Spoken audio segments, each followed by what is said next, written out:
اعوذ باللہ من الشیطان الرجیم، بسم اللہ الرحمن الرحیم۔ الحمدللہ رب العالمین والصلاة والسلام علی سید المرسلین وخاتم النبیین، اما بعد۔ صحیح مسلم حدیث نمبر 1518، اردو ترجمہ۔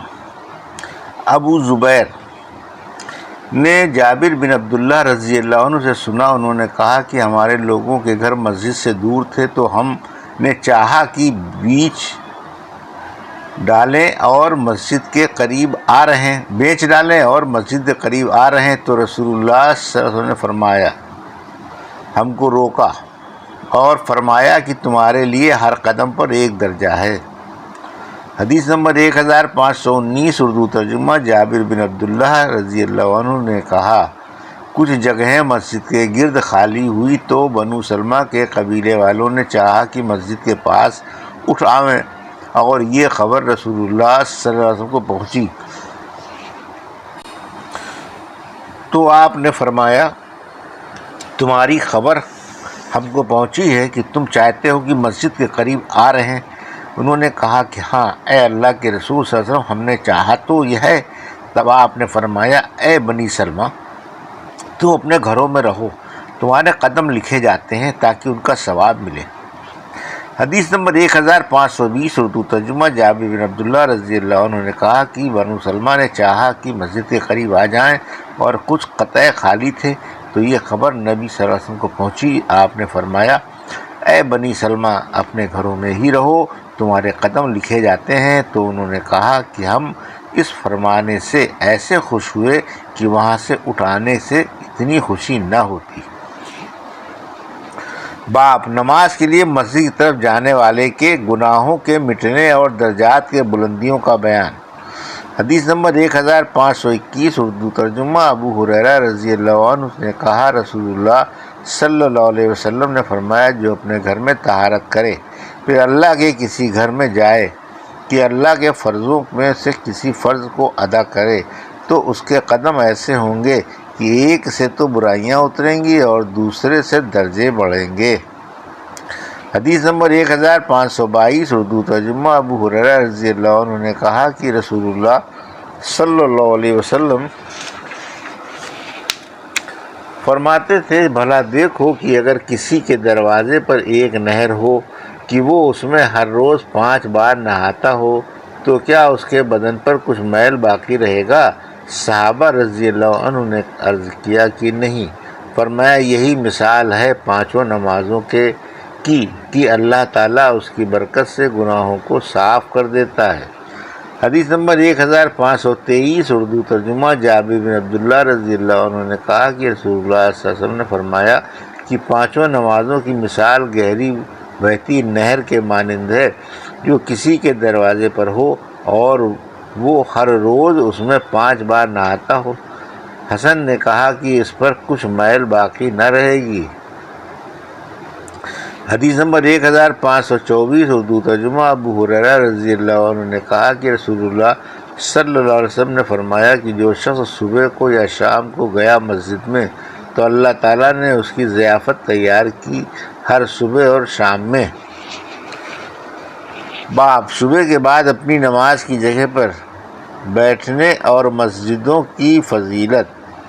حدیث نمبر 1625، اردو ترجمہ۔ سماک بن حرب نے کہا کہ میں نے جابر بن سمرہ رضی اللہ عنہ سے کہا کہ کیا تم رسول اللہ صلی اللہ علیہ وسلم کے پاس بیٹھتے تھے؟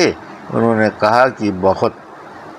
پھر کہا کہ آپ کی عادت مبارک تھی کہ اپنی نمازوں کی جگہ بیٹھے رہتے صبح کے بعد جب تک کہ آفتاب نہ نکلتا، پھر جب سورج نکلتا اٹھ کھڑے ہوتے اور لوگ ذکر کیا کرتے تھے کفر کے زمانے میں اور ہنستے تھے اور آپ مسکراتے رہتے تھے۔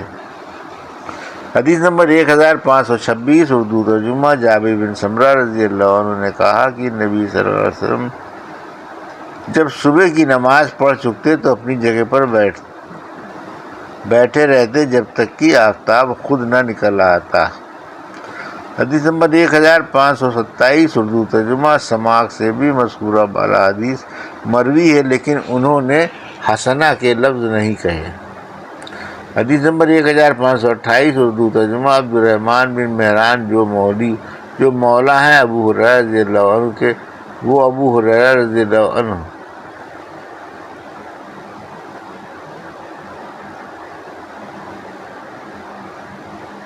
سے راوی ہیں کہ رسول اللہ صلی اللہ علیہ وسلم نے فرمایا، شہروں میں پیاری جگہ اللہ کے نزدیک مسجدیں ہیں اور سب سے بری جگہ اللہ کے نزدیک بازار ہیں۔ باب امامت کا مستحق کون؟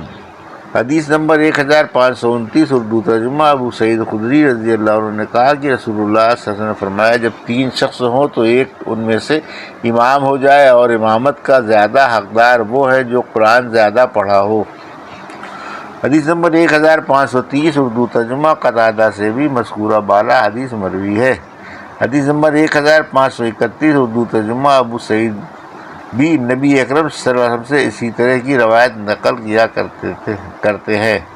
حدیث نمبر 1532 اردو ترجمہ ابو مسعود رضی اللہ عنہ انصاری نے کہا کہ رسول اللہ صلی اللہ علیہ وسلم نے فرمایا کہ قوم کی امامت وہ کرے جو قرآن زیادہ جانتا ہو، اگر قرآن میں برابر ہو تو سنت زیادہ جانتا ہو، اگر سنت میں برابر ہو تو جس نے پہلی ہجرت کی ہو، اگر ہجرت میں ہی برابر ہو تو جو اسلام پہلے لایا ہو، اور کسی کی حکومت کی جگہ میں جا کر اس کی امامت نہ کرے اور نہ اس کے گھر میں اس کی مسند پر بیٹھے مگر اس کے حکم سے۔ اشج نے اسلام کی جگہ عمر کو ذکر کیا، یعنی جس کی عمر زیادہ ہو۔ حدیث نمبر 1533 اردو ترجمہ اعمش سے بھی مذکورہ بالا حدیث مروی ہے۔ حدیث نمبر 1533 ابو مسعود رضی اللہ عنہ کہتے ہیں کہ رسول اللہ صلی اللہ علیہ وسلم نے ہم سے فرمایا کہ لوگوں کی امامت وہ کرے جو قرآن زیادہ جانتا ہو اور خوب قرآن پڑھتا ہو، اگر قرات میں برابر ہوں تو جس نے پہلے ہجرت کی ہو، اگر ہجرت میں برابر ہوں تو جو عمر میں بڑا ہو، اور کسی کی امامت نہ کرے اس کے گھر میں اور نہ اس کی حکومت کی جگہ میں، اور نہ بیٹھے اس کی مسند پر اس کے گھر میں جب تک وہ تجھے اجازت نہ دے، یا فرمایا اس کی اجازت سے۔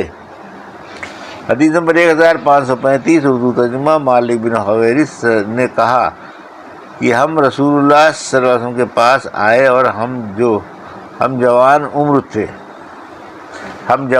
اور ہم عمر تھے،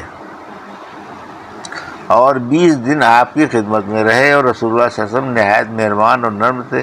آپ نے معلوم کیا کہ ہم لوگ وطن کے مشتاق ہو گئے، تو آپ نے پوچھا کہ کن کن لوگوں کو تم اپنے وطن میں چھوڑ آئے ہو اپنے عزیز و اقارب میں سے، اور ہم نے آپ کو خبر دی۔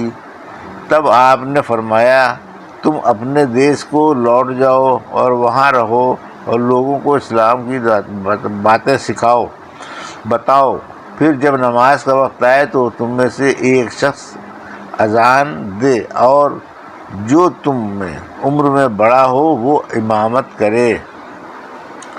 حدیث نمبر 1536 اردو ترجمہ اس سند کے ساتھ بھی یہ حدیث روایت کی گئی ہے۔ حدیث نمبر 1537 اردو ترجمہ مالک بن حویرث ابو سلیمان رضی اللہ عنہ فرماتے ہیں کہ میں کچھ لوگوں